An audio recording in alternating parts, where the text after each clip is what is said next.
Welcome to thought of second income. ఈరోజు మన వీడియోలో మన గూగుల్ ఫైనాన్స్ షీట్ ద్వారా రికమెండ్ అయిన ఒక స్టాక్ గురించి ఎక్స్ప్లెయిన్ చేయబోతున్నాను. ఆ స్టాక్ ఏంటంటే మన గూగుల్ ఫైనాన్స్ షీట్లో వచ్చింది బ్లూ డాట్. సో మనం బ్లూ డాట్ని ఒకసారి మనం గ్రాఫ్లో చూద్దాము. బ్లూ డాట్ని మనం 6 months టైం ఫ్రేమ్లో చూసామనుకోండి. సో మన గ్రాఫ్ ద్వారా ప్రజెంట్ ఈ ప్రైస్లోని మనకి రికమెండ్ అవుతుంది. 1 day ప్రైస్ ఎంతండి? 622. ఈరోజు ఇది ఈ వాల్యూస్లోని మనకి రికమెండ్ అయ్యింది. సో దీంట్లో మనం చూసామంటే ఇది ఎందుకు రికమెండ్ అయింది, అది మెయిన్ ఇంపార్టెంట్. ఏంటంటే ఈ స్టాక్ దాని తాలూకు 5 day moving average, 20 day moving average, 50 day moving average, 100 day and 200 day high lows ఈ అన్నిటినీ క్యాలిక్యులేట్ చేస్తుందండి మన గూగుల్ ఫైనాన్స్ షీట్. క్యాలిక్యులేట్ చేసి అది బాటమ్ అయిన తర్వాత అంటే ఎగ్దమ్ డే లో చూస్తుంది, ప్రజెంట్ వాల్యూ చూస్తుంది.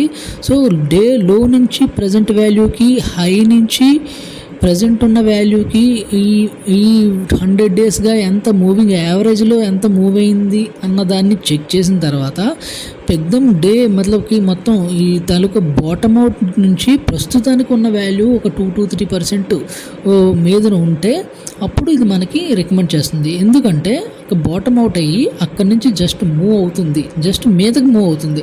సో ఈ విధంగా మీదకి మూవ్ అవుతున్న స్టాక్ని రికమెండ్ చేస్తుంది అనమాట. సో ఇక్కడ మన తాలూకా ఎంట్రీ పడుతుందండి. ఇప్పుడు మనం ఎంట్రీ తీసుకున్నాం అనుకోండి. So just we have to wait as per this Google sheet ప్రకారం మనం ఇక్కడ ఎంట్రీ తీసుకుని మన టార్గెట్ నుంచి ఓన్లీ 6% ఉంటుందండి. 6% ఈజ్ ద టార్గెట్ అనమాట. ఇక్కడ నుంచి అది 6% మూవ్ అయ్యిందంటే అక్కడి నుంచి మనం ఆ స్టాక్ నుంచి ఎగ్జిట్ అయిపోతాము. ఒకవేళ కానీ అది పడడం మొదలెట్టిందంటే సో టిల్ ఇక్కడ నుంచి ఫర్దర్ 20% పడినంత వరకు మనం అసలు ఏ విధమైన యాక్షన్ తీసుకోమండి. ఆ తర్వాత ఒకవేళ కానీ 20% పడిపోతే అక్కడి నుంచి మనం మంత్లీ దాన్ని సిప్ ఇన్వెస్ట్మెంట్లోని ఇన్వెస్ట్ చేయాల్సి వస్తుంది. లెటర్ సపోజ్ దట్ మీరు 6,300, ఇది చాలా కొంచెం వాల్యూ చాలా పెద్దది ఉన్నది, షేర్ ప్రైస్ పెద్దది ఉన్నది. ఒకవేళ కానీ ఏదైనా ఒక షేర్ 300 రూపీస్ది ఎలా ఉంటుంది అనుకోండి, మీరు ఒక 15,000 ఇన్వెస్ట్ చేస్తున్నారు అనుకోండి.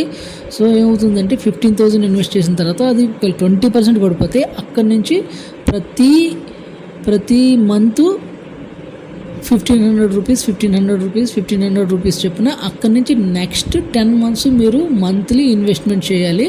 ఆ విధంగా ఇన్వెస్ట్మెంట్ చేస్తూ దాన్ని యావరేజ్ చేయడానికి ట్రై చేయాలి. 6% టార్గెట్ అచీవ్ చేసుకోవడానికి ట్రై చేయాలి. ఇప్పుడు ఇది చాలా పెద్ద స్టాక్ కాబట్టి ఒకవేళ నేను పర్చేస్ చేస్తే మినిమం 3 quantity నేను పర్చేస్ చేస్తాను.